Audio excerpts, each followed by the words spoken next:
ખબર છે ને દર્શક મિત્રો, નમસ્તે. હું ડૉક્ટર સુધીર શાહ, એડવોકેટ. આજે 1 મે છે એટલે તમને એકવાર ફરીથી અમેરિકાના વિઝા વિશે, અમેરિકાના ઇમિગ્રેશન વિશે, અમેરિકા અને આપણે આ શીર્ષક વિશે જાણકારી આપવા માટે આવ્યો છું. દર્શક મિત્રો, તમારામાંથી ઘણાને અમેરિકા કાયમ રહેવા જવું હશે અને એ માટે તમારે ઇમિગ્રન્ટ વિઝા મેળવવા પડે. ઇમિગ્રન્ટ વિઝા મળો પછી અમેરિકામાં દાખલ થાવ એટલે તમને એલિયન રજિસ્ટ્રેશન રિસીટ આ નામનું જે પ્લાસ્ટિકનું એક વિઝિટિંગ કાર્ડના સાઇઝનું કાર્ડ આપવામાં આવે, જેને આપણે સૌ ગ્રીન કાર્ડ કહીએ છીએ, એ આપવામાં આવે છે. ગ્રીન કાર્ડ મળેથી 5 વર્ષ બાદ અને લગ્ન સંબંધના આધારે જો ગ્રીન કાર્ડ મળ્યું હોય તો 3 વર્ષ બાદ અમુક શરતોનું પાલન કરતા નેચરલાઇઝેશનની પ્રક્રિયા દ્વારા તમે અમેરિકન સિટીઝન બની શકો છો. તો આ ઇમિગ્રન્ટ વિઝા કેવી રીતે મળી શકે? ઇમિગ્રન્ટ વિઝા મેળવવાના જુદા જુદા રસ્તા છે. તમારો સંતાન પુખ્ત વયનો જો અમેરિકન સિટીઝન હોય, દીકરો યા દીકરી, અને એ જો તમારા માટે ઇમિડિયેટ રિલેટિવ કેટેગરી હેઠળ ગ્રીન કાર્ડનું પિટિશન દાખલ કરે તો તમને ઇમિગ્રન્ટ વિઝા મળી શકે છે અને એ મળેથી ગ્રીન કાર્ડ મળી શકે.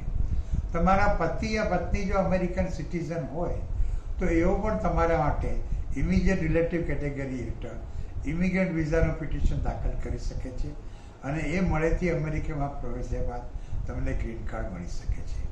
તમે 4 જુદી જુદી ફેમિલી પ્રેફરન્સ કેટેગરી હેઠળ પણ ઇમિગ્રન્ટ વિઝા મેળવી શકો છો.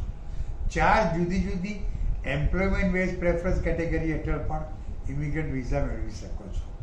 અને હવેથી અમેરિકાના રિજનલ સેન્ટરમાં રોકાણ કરતા અથવા તો અમેરિકાના નવા બિઝનેસમાં રોકાણ કરતા અને એ બિઝનેસમાં 10 અમેરિકનોને નોકરીમાં રાખતા તમને ગ્રીન કાર્ડ EB-5 પ્રોગ્રામ હેઠળ મળી શકે છે. તમે અમેરિકા દર વર્ષે 55,000 ગ્રીન કાર્ડ વિઝા લોટરી દ્વારા આપે છે.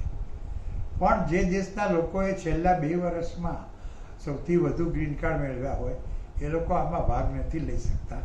એટલે આપણે ભારતીયો આ વિઝા લોટરીમાં ભાગ નથી લઈ શકતા.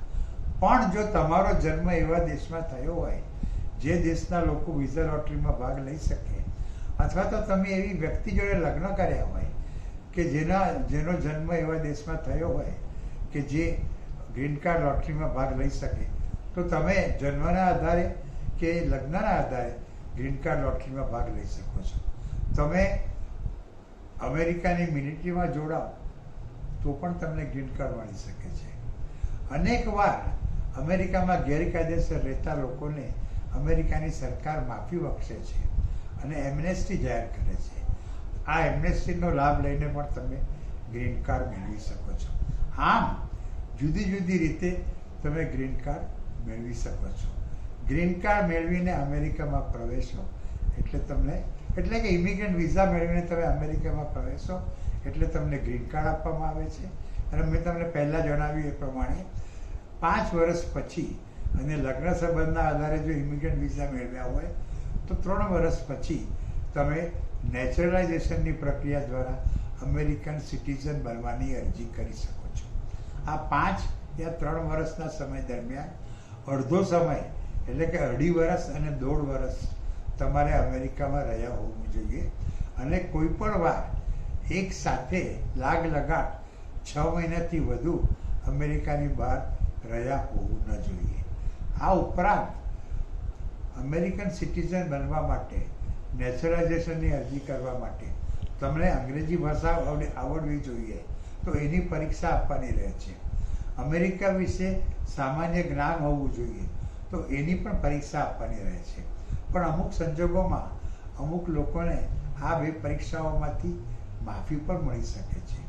તો દર્શક મિત્રો, આમ તમે અમેરિકામાં જુદી જુદી રીતે ઇમિગ્રન્ટ વિઝા મેળવીને ગ્રીન કાર્ડ મેળવી શકો છો અને પછી અમેરિકન સિટીઝન પણ બની શકો છો. આજે હજારો ભારતીયોએ અમેરિકા જઈને ઇમિગ્રન્ટ વિઝા મેળવીને અમેરિકામાં પ્રવેશીને ગ્રીન કાર્ડ મેળવ્યા બાદ અમેરિકન સિટીઝન બન્યા છે. તો પછી વાટ શેની જુઓ છો?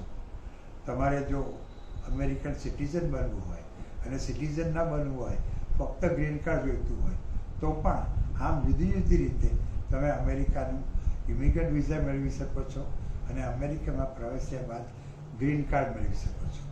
અને આ બાબતમાં તમને જો કોઈ વધુ જાણકારી જોઈએ તો ડોન્ટ ટેક ટેન્શન, મેં હું ના. અને મારો મોબાઈલ નંબર છે 9820419469 અને મારો ઈમેલ એડ્રેસ છે sudhirshah1940@gmail.com. તો દર્શક મિત્રો, ખોટું કહીને અમેરિકામાં નહીં જતા. અમેરિકામાં કાયમ રહેવું હોય તો આટલા બધા રસ્તાઓ છે. તો તમે એમાંથી જે પણ તમને લાયક હોય એ રસ્તો પસંદ કરજો અને પછી કાયદેસર અમેરિકામાં પ્રવેશજો, કાયદેસર એના ઇમિગ્રન્ટ વિઝા મેળવજો, કાયદેસર ગ્રીન કાર્ડ મેળવજો, કાયદેસર અમેરિકન સિટીઝન બનજો. અમેરિકા ખૂબ સારો દેશ છે અને તમે અમેરિકા જશો, ત્યાં પ્રગતિ કરશો તો ભારતને ભૂલી ઓછા જવાના છો, ખરું ને? તો ચાલો